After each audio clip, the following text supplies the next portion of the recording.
welcome back to Path of Exile. Now, I had a problem. The league's over. I didn't realize that I miscalculated the ending of the league. So, there's going to be a day or two without Path of Exile content, which means there's only going to be Darkest Dungeon content on those days until I start releasing the Delve content. So, you actually saw that the previous episode was the last episode of the Incursion mapping. Now, this is all about the Delve League. So the Delve League is an infinite depths dungeon. So we delve into the Azurite mine to extract treasure and discover secrets. So it has infinite dungeon, stockable currency items, as well as a bunch of new unique items, skill gems, and balance changes, graphic engine improvements, and more. Now, okay, so about the mine. So, the mine has been left untouched for 250 years. The Azurite mine has been consumed by the malevolent darkness that cast out the Eternal Empire. Nico, the inventor, has harnessed the power of voltaxic sulfite to create a machine called the Crawler that can pierce the darkness. Delve into the mine, but don't leave the Crawler's light for long or you'll be crushed by the darkness. The Crawler will speed up if you get ahead of it. So it's from what the Bex, the head community manager for Path of Exile, has said, and other things, that the Crawler is escorting you and you're not escorting it. So there's the distinction.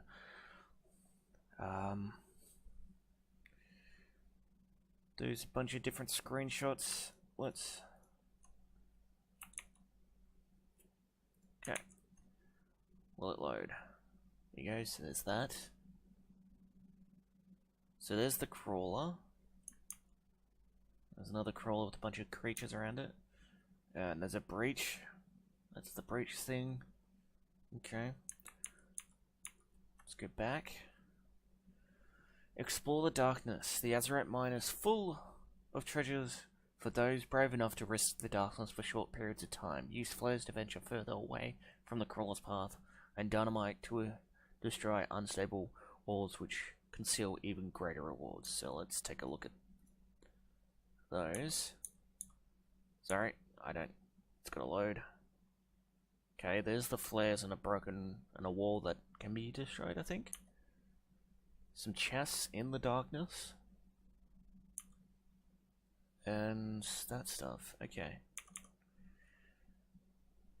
Azurite upgrades. Any Azurite you find in the mine can be traded to Nico at the base camp and return he offers upgrades. So I'll just do this one, because I know what it is. It didn't actually. Where do you open? There it is. Delve. So Azurite can increase the capacity of sulfurite you can have, darkness resistance, and light radius. That's, I think, what you want to do is capacity and light radius first, but then you also want to get the maximum amount of flares and dynamite you can, and buy them, so you can actually utilize them. And then darkness resistance, I think that's not going to matter early on, as long as you're in the way things are. As long as you stay within the radius, but later on you'd want to do that so you can start branching out and utilizing your flares and so on. Okay. So it looks like it's potentially this league is the Blue League. So deep in the Azurite mine you'll discover many different biomes. As you delve even deeper you encounter lost cities from Raycrest's dark history. Each environment has its own monsters, bosses, encounters, and rules. Okay. I'm not good. What's that screenshot? I haven't looked at their screenshots, so that's just cool. I think that might be a boss. Look at that. That's amazing. I think I'm going to use that in the thumbnail. We found the thumbnail. So, socketable currency. The ancient civilizations created special crafting items that can be socketed. Is it going to showcase any? I guess they're not working. In full screen mode. Okay. The infinite depths. So there's the mine. These are the paths you take. Okay. That's cool. The deeper you delve, the harder the game gets. In Delve, you find encounters that are much harder than endgame maps, so harder than Tier 16. Your progress is only limited to the power of your character build. The depth ladder tracks, so there's going to be a new ladder, okay. New and revamped skills. Yeah, okay. That's poison-based skills and so on. Chaotic Archer and so on. Holy Warrior strikes down foes with lightning damage, benefiting teammates and minions. Powerful new items like the Zoys. So there's going to be 18 new unique items added to the game and 7 divination cards, which is always cool. And they've introduced the Reliquary back into the game from the Legacy League, but it's not Legacy a Reliquary, it's 150 uniques from past leagues that have their own little special flair, and they've got their own new supporter packs. Cool. And balance changes is also another thing that they've introduced. So this affects the trap build that I have. So traps, and to much a lesser extent mines, when certain skills were more powerful than Path of Exile was comfortable with, invalidating other ways of using many skills. So they've increased the throw time on traps and damage penalty on multi-trap support and minefield support, okay? While lowering the number of traps thrown by cluster trap by 1, we're increasing the damage of trap skills and mine skills like lightning trap and fire nova mine to compensate for this damage loss, okay. Instant skills. We've changed what it means to be instant, in which the skill can be used while performing other actions. They can't be used while you're unable to take action, like when you're stunned or frozen. We've made a large number of effects instantly, mostly buff effects. Most of these are reservation effects, so like the purity of fire and so on, to make applying your auras and heralds faster, but we've also applied this to Molten Shell, Phase Run, Blood Rage, Convocation, and Righteous Fire. Okay, so they're pretty much, you hit the button, you can be running around and activate them. Cool. Otherwise, most of these have been otherwise untouched, other than adding a short cooldown. Only Molten Shell has increased in mana cost at lower levels. We'll be monitoring these skills and being mindful. Okay, so they might change in the future. Spell block has changed. Okay, this affects one of my other builds that I have, that I play with. Is that available from flat sources to spell block? Yeah. All existing sources of attack block to spell block conversion has been changed to a flat source of spell block. And we've added spell block to more places in the passive tree, with higher values than were previously available. The Gladiator passive skill now uses your attack block as your spell block. Okay, that's fine. This change was made to particularly remove some restrictions, so pretty much everyone can have attack block and spell block. You not just have to be specialized like the Gladiator class. Gotcha. Movement skills have been changed, so they're trying to balance them out so all of them are the same essentially. So builds have different choices on how to approach the mobility to make further changes. Okay, so they're feeling that their movement skills are a little bit unbalanced at the moment. Gotcha. The movement skilled portion of shield charge is no longer affected by the local weapon speed modifiers. On weapons, the total weapon attack time will still affect the build up and end animations of the skill, but the travel time will only be impacted by movement speed and global attack speed. Okay. Flame Blush and the two primary caster base ones that are fallen behind the effectiveness of Leaf Flame to still charge will guns. Yep. We're shortening the cooldown on Flame Dash, lowering its cast time slightly, and increasing the range it can travel to be consistent with other skills. Okay, that's actually cool. It also gains cooldown recovery rate as the gem levels. Lightning Warp is now a shorter cast time and starts with 20% reduced duration at level 1 of the gem, scaling lower as it levels. This is so that the skill doesn't feel as bad when used. Okay. Sunder has been changed. The range has been lowered by 20%, so its damage area is 20% less. That's fine. It was really the really overpowered skill. Kinetic Blast. I've never used that skill.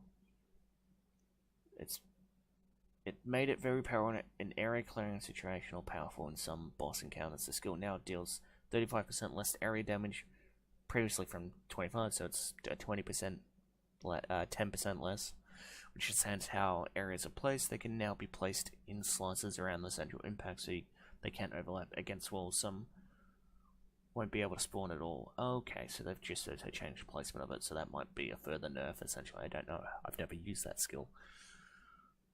Val skill gem, prevention time.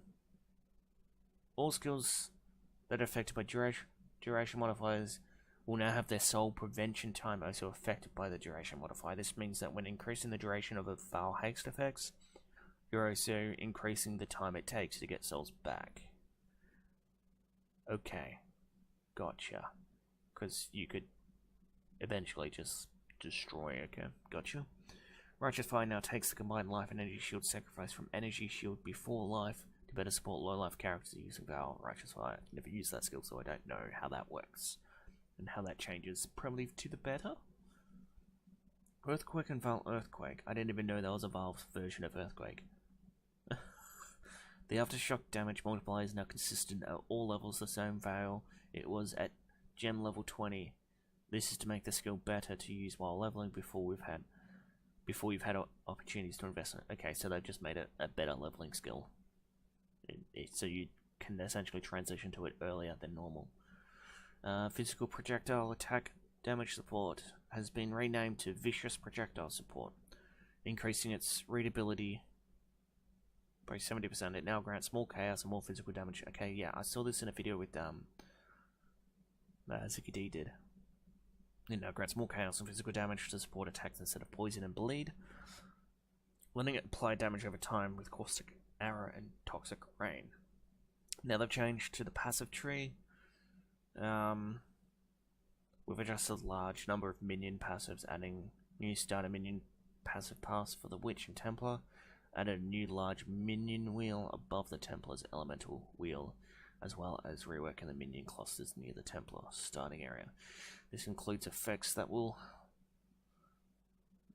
let increase in reductions to minion damage also apply to you at the same for the minion attacks. We will include a number of minion accuracy increases. Okay, so Templar starting area has been majorly reworked, improving bonus as well as pathing and better. Okay, which starting area now has a minion path replacing the existing mana path.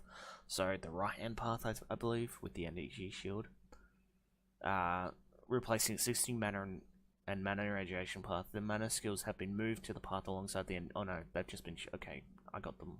Polar Officer with new mana. Okay, the Guardian no longer is notable. A notable that affects war cries. We've taken these bonuses and placed them on the passive tree. One cluster between the Templar and Marauder grants you and allies attack. Okay. Guardian Ascendancy is new things. In combat, you'll be empowering the Herald of Purity skill, as well as empowering the Herald of Purity skill. Gotcha. Pathfinder has 4 skills instead of 2 paths. 2 skill poison path as a 4 skill path. Okay. More potent poison bonuses. Okay, so they just upped poison and chaos damage in the Pathfinder side. Bow paths now affect skill damage over time. That's an interesting change. That's gonna actually make damage over time bow builds better. I've never used bow before. Secondary damage. Sources of secondary like corpse explosions and blast from explosive arrow can now be blocked or dodged. The block and dodge type required is based on the source of the secondary damage.